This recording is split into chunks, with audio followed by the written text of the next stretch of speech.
Right, Peugeot Class 5, mini pickup Peugeot 1400, 3-speed GBZ gearbox with a reverse, running on our tractive shocks, just waiting for the fronts to come, but the rears are here, three-way adjustable obviously. Rear lightweight setup including the wheelwood caliper as usual again, and the alley hub with the disc that bolts to the flange rather than your common garden slide over. Getting pretty common this sort of things on grass cars nowadays to keep the weight out of it and ease. Large enough fuel tank, battery box on the right hand side, give it a bit of inside rear weight. It's running an alley blocked Peugeot, so it's gonna be fairly light. Shock sliders as usual, 32mm. We run 38mm roll hoop and A-pillars and front of the roof. Centre section we still run 38mm in the centre. We are probably going to go towards a cross in the roof. Not 100% sure whether it's a lot more strength because we use the 38 and not the 32 as per our governing body advice. We obviously, like I said, we use the larger material, so hopefully it's a lot stronger. Well, it definitely is a lot more stronger, a lot more rigid. Definitely don't have the bar movement that we have had in the past before we started using it. This has got a Kirky lightweight full containment seat. Usual BB in the centre as usual, little touches. Pedals with a footrest, gear change on the left this time. Sometimes we put them on the right. Normally on the bike engine stuff we like to run them on the right. Customers tend to like it that side. Brake lines, he's gone for the blue as well. This guy hasn't raced for 18 years. He's going to have a bit of a shock when he comes back. It's going to be a little bit different to what he remembers, but he's well up for the challenge.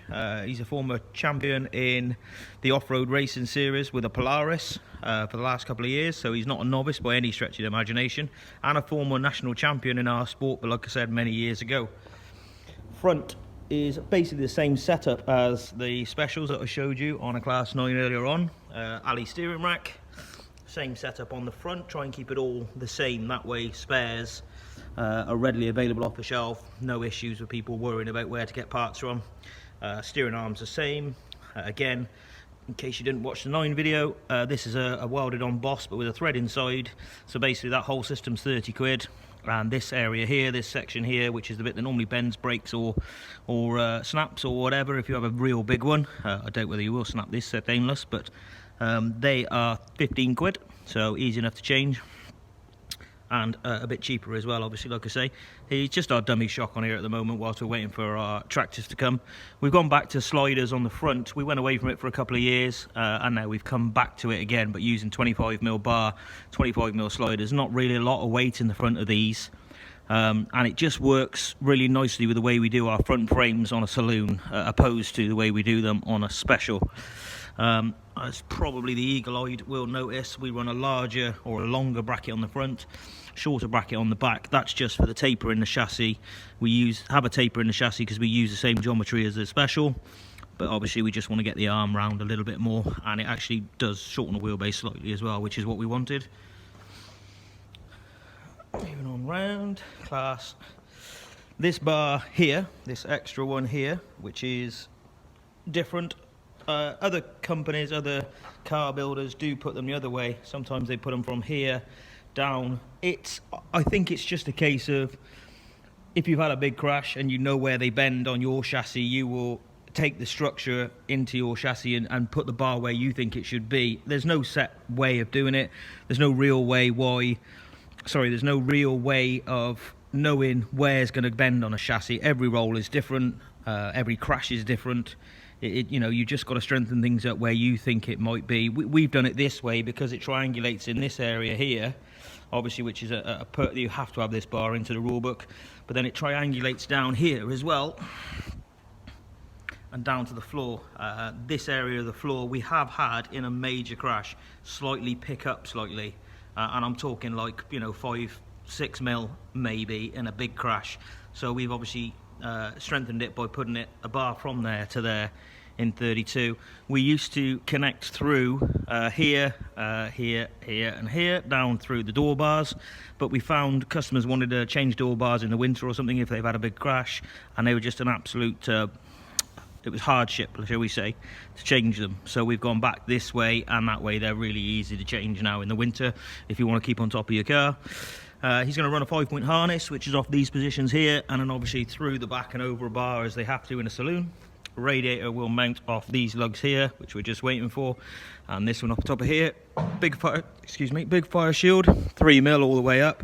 You don't have to run 3mm all the way up, but we just prefer to do it that way. It keeps it neat and tidy.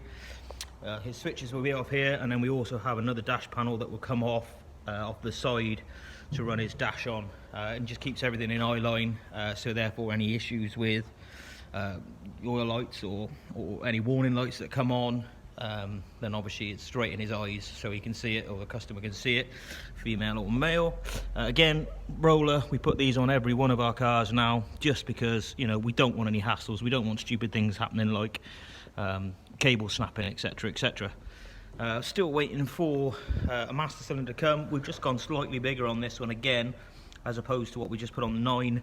We try and run an inch on a saloon. Just gives you a lot better pedal, just because of the weight of the car, really. You know, we have run 3/4 ones for years and years, but we just found with an inch master cylinder, it just gives you that bit of extra precision in your pedal. Basically, it just feels a lot nicer, and you know, it gives you a little bit more confidence. I'll just give you a quick run round. Rear bumper is removable, and again, we just do this because if you get a good smack at the rear and you want to change it, you know, they're 30 quid onwards to change that off the shelf. Just keeps things tidy, and you're not cutting your chassis about, or you know, welding your chassis up when it's all powder coated nicely, etc. And again, the same with the front. We do the same thing, bolt off the shelf, 30 quid the fronts are, and away you go. I'll just run around the chassis, and I will be back on in a couple of days, hopefully, with some more done. The shells away being done, and we'll be back shortly. Cheers.